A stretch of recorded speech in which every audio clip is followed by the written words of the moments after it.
Hello, my lovely readers, and welcome to Miss Ruth's Reading Room. Let's have a look at what book we're going to read today. Kitten's Spring by Eugenie Fernandez.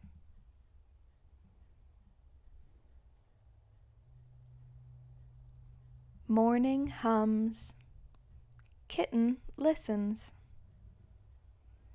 Frog croaks. Tadpole glistens. Chicken clucks. Chick scratches. Duck quacks. Duckling hatches. Cow moos.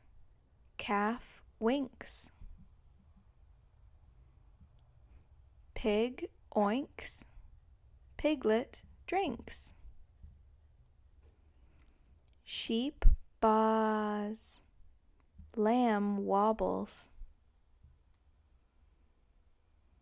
Owl screeches. Owlet gobbles. Evening whispers.